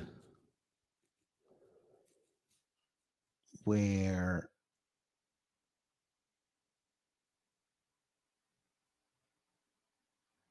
was it? Was it this? Yeah, I think it might have been this. Well, one is that, I think it might have been this. He went to talk to Tim Black, so let's see what he said. Fair use. Reparations is going to be very much a crucial part of what I'm talking about. For the record, Dr. Cornel West does support reparations for Black Americans, the offspring of the formerly enslaved. It's as clear as my shirt says, no Joe Biden. Here goes that clip. If you support Dr. Cornel West, go to CornelWest24.com. Follow this channel for more updates. I'm Tim Black. All those dues you have to keep continually paying until you are autonomous and you say, you know what, I don't care. You're not free till you're able to do that. Yeah, so no, you're right about that. You gotta be free to do that. Freedom is a beautiful thing, though, brother. That's the thing. Freedom is a beautiful. Yeah. Well, you can be broken the 10 Commandments and still be free. I'll tell you when I get to the White House, I'm gonna pardon Mumia Abu Jamal. I'm gonna ask Assata Shakur to come home. I know she's already home, but come on home if you want to. Same is gonna be true for H. Brown in Arizona. Same is gonna be true for Julian Assad. Same is gonna be true for Ed Snowden. Why? Because they're innocent. And if I have that kind of power, pardon, I'm gonna use it. We ain't got the reparations yet. There you go.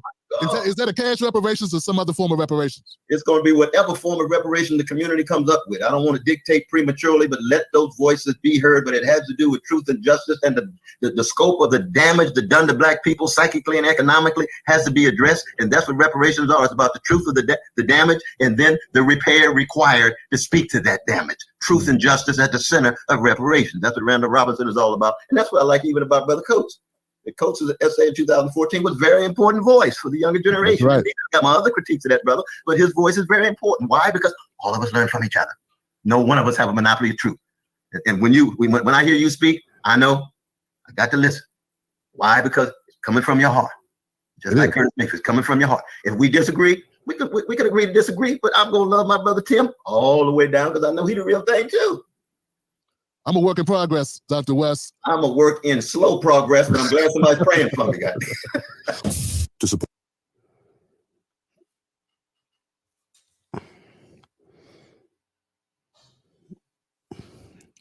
So he left it up to the community. That's great. Okay, that's great. Sir, The community done told you cash. The community done told you anti-hate legislation. So you know what the community needs. We need you to go outside and say it now. Damn what people are going to think of it. That's what we need.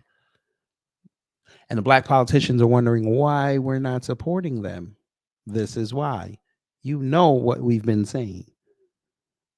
You know what we need, because y'all view the goddamn vote from black folks as gold. This is the water that you need to stay hydrated, to stay alive. And all we ask for you is to take the platform that we have set, the black grassroots, past and present, have put together, and present that in a palatable way so everybody else can get on board with it, so the cousins can get what they need, and we can, you don't got to hear about this no more. They're going to have the money in hand. They're going to have the legislation in hand. If they going to want to do something with it, they go do something with it. If they're not going to do something with it, that's their choice. But give them the option. That's it. Explain the option. Y'all want to tap dance because you think white folk ain't going to vote for you. White folk ain't going to like you. Newsflash, they don't like you already.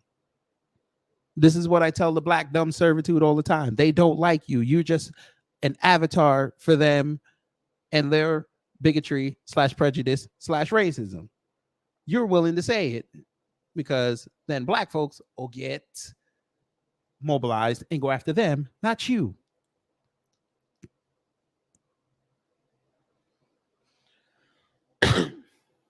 But again, I wish I had gotten an interview, but we couldn't come up on the time and the date. So I'm going to try again. They will do this for you. And I'm going to ask them flat out. The community has said they want cash reparations. Will you support that? And if you ever get on the ballots on all 50 states where you can get votes, will you articulate this going forward?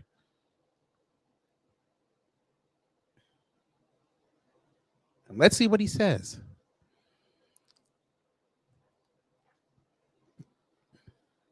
Because again, I believe cash is the best indicator of how the country is going to move forward.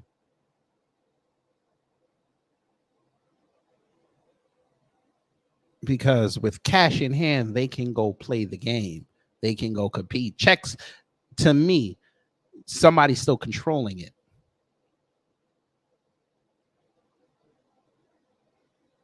Just like they always talk about giving, programs and grants. Somebody's controlling it. I think the cousins have had enough of people controlling them. Let them make their own destiny. But also, Alan Dershowitz said something about you're a professor of theology. For those who don't know Cornel West's background. In that book that Cornel West had to study to become a professor of theology, they talk about reparations in several of the texts.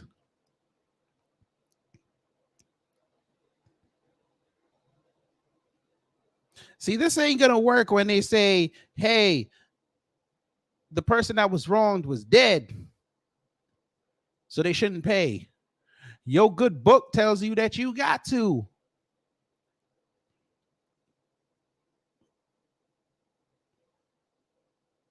What does it say? Numbers chapter 5, verse 8. But if the individual has no close relative to whom reparation can be made for the wrong, the reparation for the wrong must be paid to the Lord for the priest, in addition to the ram of atonement by which atonement is made for him. Use that on those. You shouldn't get it because your ancestors dead. Use that on them. Let me see how much they know about their book.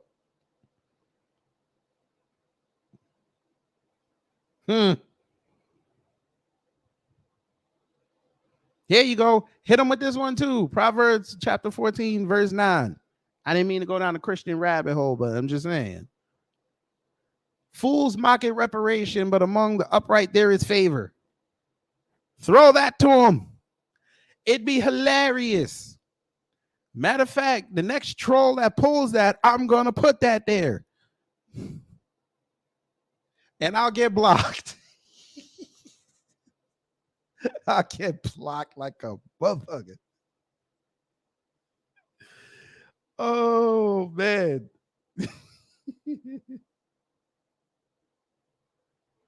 I'm here to tell you right now. Yo, fuck nuts. They be like, block.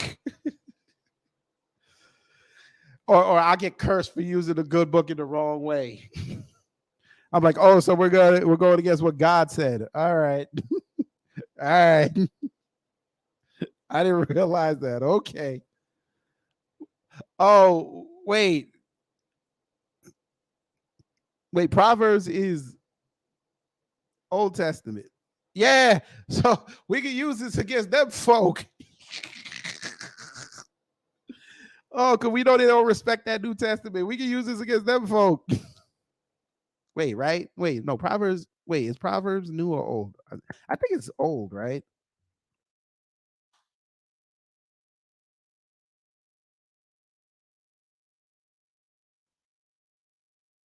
Yeah, the Old Testament. I was right. Okay, I just want to make sure.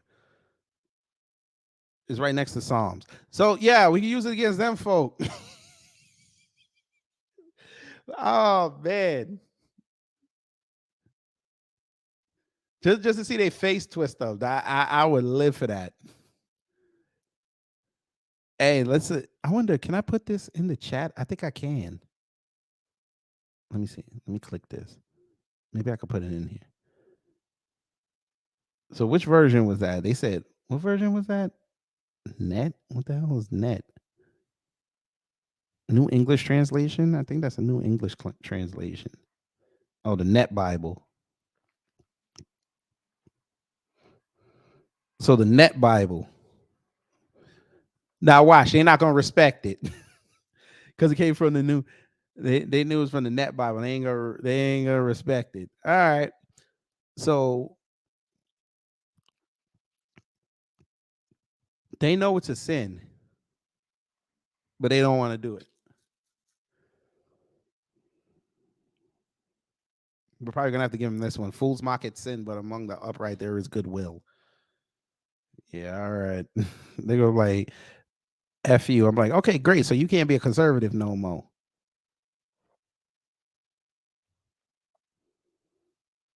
Because y'all, that's one of your tenets. You're supposed to follow that book. That y'all want to talk about God-fearing mother, father, Christian, son, mother, hillbilly. Yeah, all that.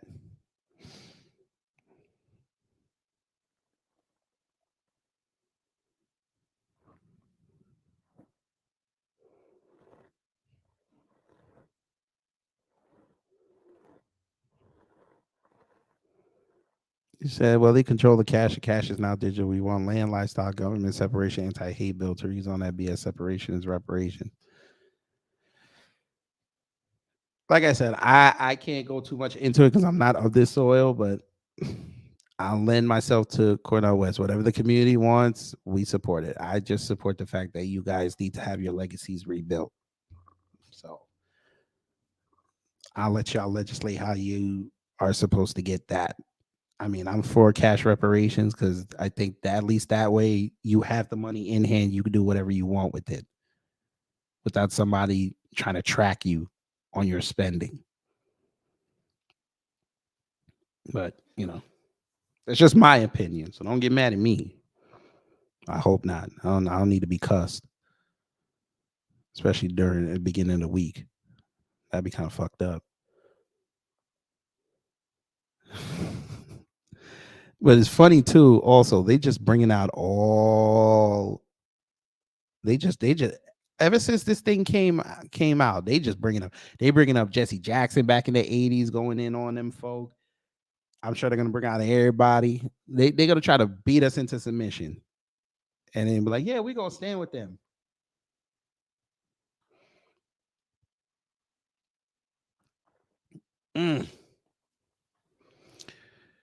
Oh boy.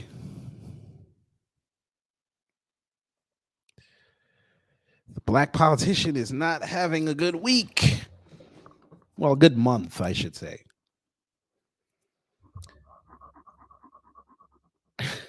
Oh, man. Brandon Johnson out here. He caping for illegals. Shout out to TD Hip Hop for consistently chronicling that.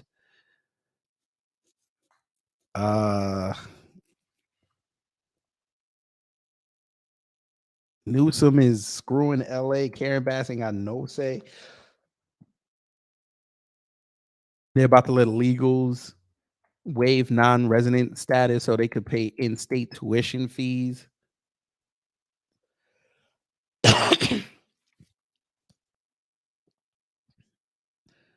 The black politicians,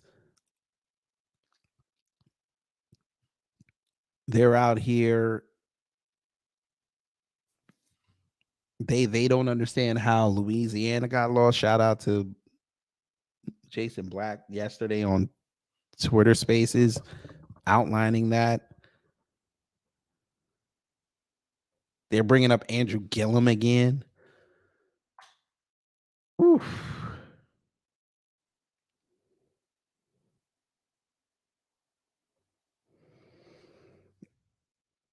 $2024 is going to be fun.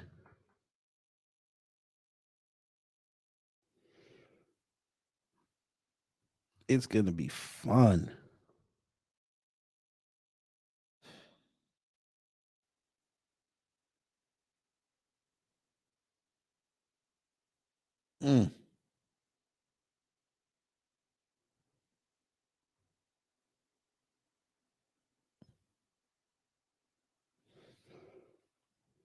I want y'all to look at this story before we go.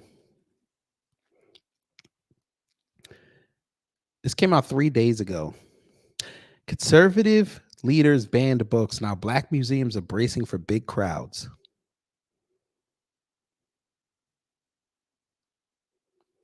Marvin Dulaney can't always field enough staff on Saturdays to serve the growing crowds visiting the African American Museum of Dallas. The number of visitors has nearly doubled in recent years, and Dulaney expects it will continue to climb as more states try to limit some teachings of black history and ban more books. When you say to people, you can't read these books or you can't read this information, what are they going to do, said Dulaney, the museum's deputy director? They're going to defy you and read those books and also go learn that information that you don't want them to know.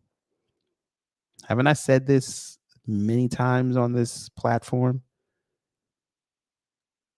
To go down those rabbit holes, go do your own independent research, because they're going to try to limit what's going on out here and what you can and can't know.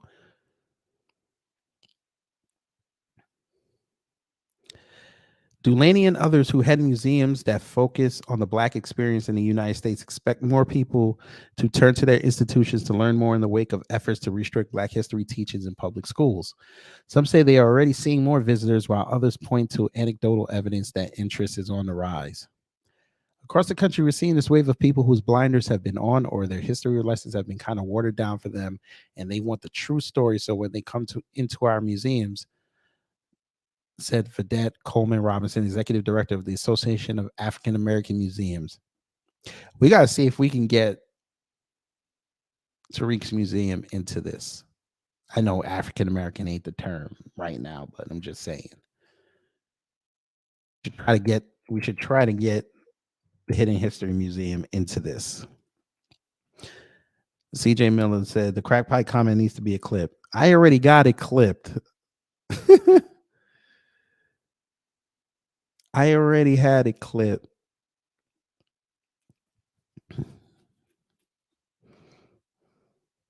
Black Panther, I'm not saying digital money. I'm saying actual cash. I'm not talking about that. I want actual tangible cash.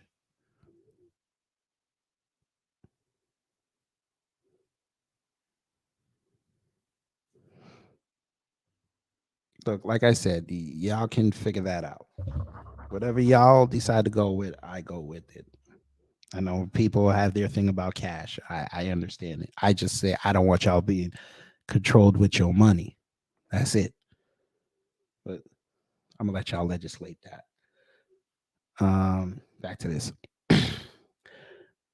Black museums across the country, large and small, have provided a space for people to learn about Black history.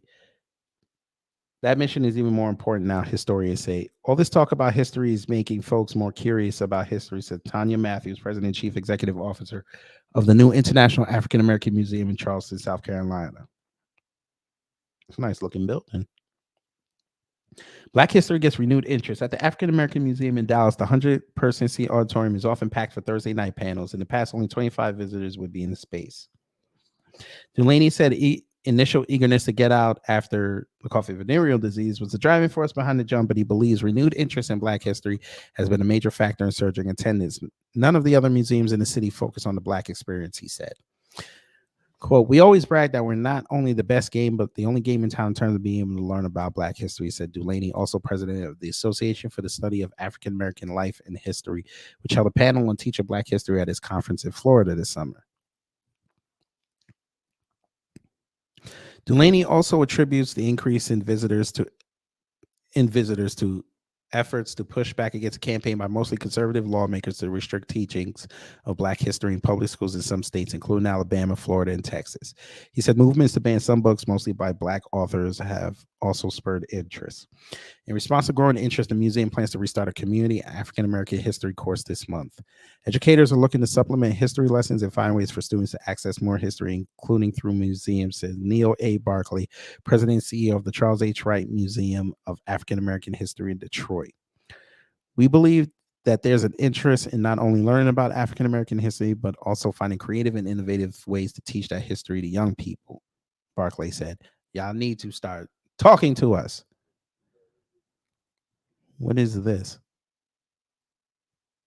AAAM opening plenary? Huh.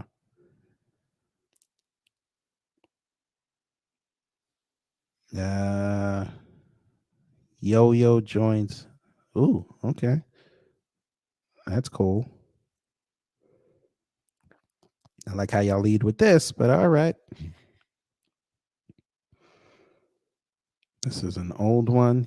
These people got to really update their thing. All right. Yeah, Robert F. Smith. Okay.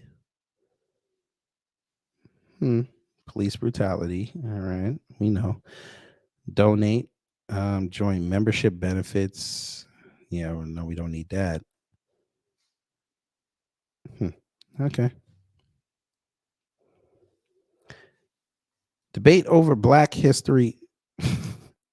Somebody didn't edit this. Okay. Debate over Black history, not new. Historians said there has always been a debate over how much of the history of Blacks in America should be taught. Blacks. All right. Who wrote this? Whenever I say the word Blacks, I got to ask questions. Who wrote this?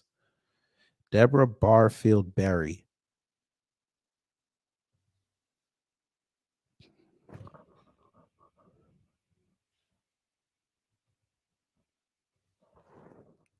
Damn.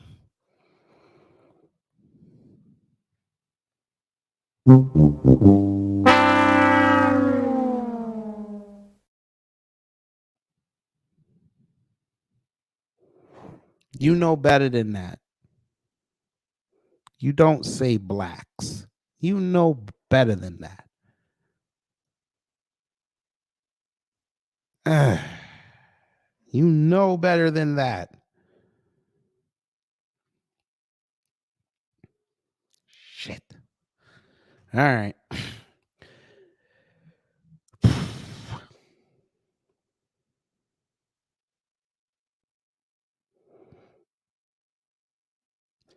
That fight in part helped spur the push for more Black museums, they said. More folks are aware of the debate that has always been raging, said Matthews of the International African American Museum. Interest in Black museums have been growing for years, so it's not surprising that more people turn to them as they battle over Black history, as the battle over Black history continues, experts said.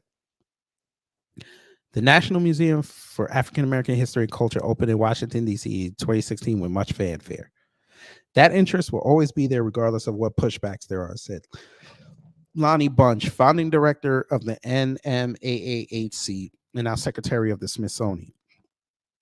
You want to make sure that those museums are strong, so when the pendulum swings and more people are coming to the subject, they have good museums to explore. Plans for the International African American Museum have been in the works for years. The museum, which opened in June and has had 50,000 visitors, is in Charleston, once one of the busiest slave ports in the country. Matthews calls the museum and others free choice learning institutions. Part of the challenge, she says, to sustain interest without another tragedy fueling support. The museum broke ground in 2019, 4 years after Dylan Ruth. Construction of the museum was underway during the 2020 protests over the deletion of George Floyd in Minnesota. Those tragedies sparked interest, and people want to learn more about the history of Black people in America, Matthews said. It also increased support for the museum. It took a tragedy to get us over the finish line, she said. No one wishes that on anyone.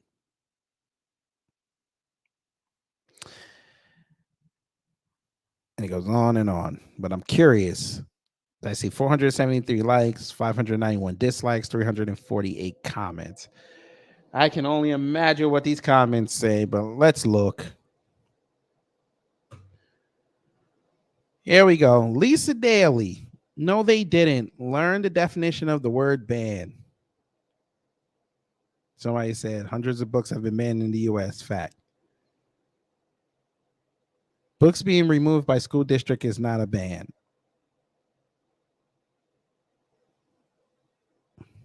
Right-wing conservative racist Republicans are banning books all over the U.S. that teach Black history. Black churches in Florida are teaching it anyway. Racist Republicans have failed to stop it. Please share with readers which books were banned. Banned means they can't be found anywhere in that state. Why not do research yourself? Because there are no banned books. It is possible to research something that doesn't exist.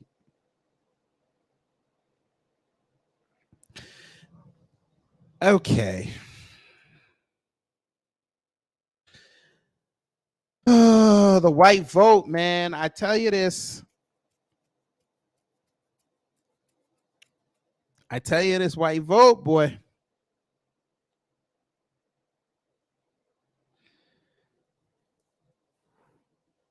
The definition of the word ban: a prohibition imposed by law or official decree. This fool said, quote, because there are no banned books, it's impossible to research something that doesn't exist. What? Oh, my Lord. They don't even know the definition of the word banned.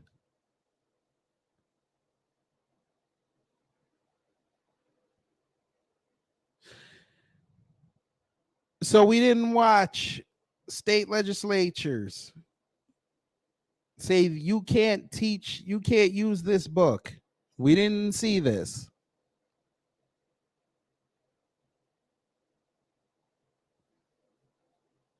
Y'all are literally applauding people exposing these school districts who allow the LGBTQ books in schools. Y'all are literally going on your TikToks and your social medias showing the books, showing the materials. That's cool. Y'all are cool with those being banned. But when we say that they're actual Black literature that is necessary for American history to be taught, y'all say they're not being banned. When literal Florida literally tried to change how they're going to teach Black history. And we all know when you change something, something has to go away. But you're right. They didn't ban it.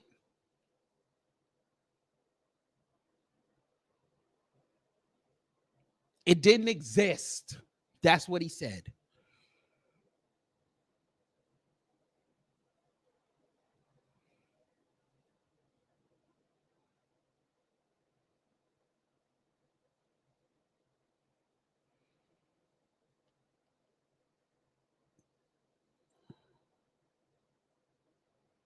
Oh, God.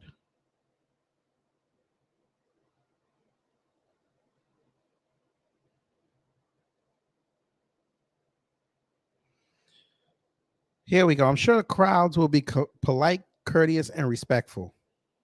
What? Here we go. What's strange is, will the museum teach the same lies as their rallies, and will it be on par with the ARC museum that was built to teach the facts of the Bible, how the earth is thousands of years old and we walked with dinosaurs?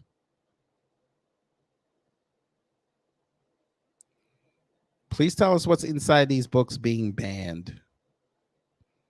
Doesn't really matter unless people can or actually read in the first place. I'm sure with President's School climate, that reading a book and doing a report of understanding is one of the things they can skip and still get a passing grade. Let's ban math books too, then everyone could graduate school.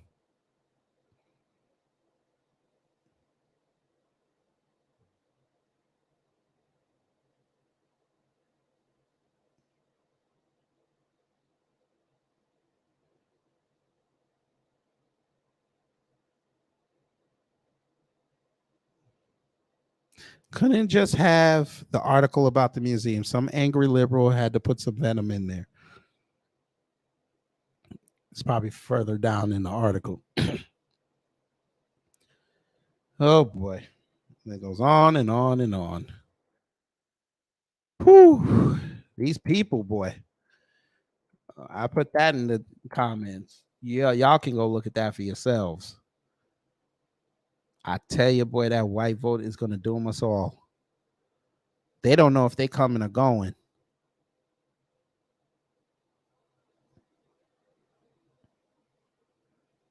They literally sat there and argued something that they saw visible. I need y'all to understand that, ladies and gentlemen. They are arguing something that they visibly saw.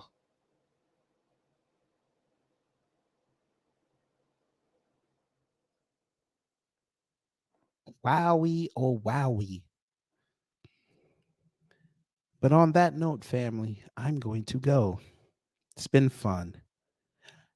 I appreciate y'all being here. Hopefully you learned something. If I did my job. If not, I will do better next time.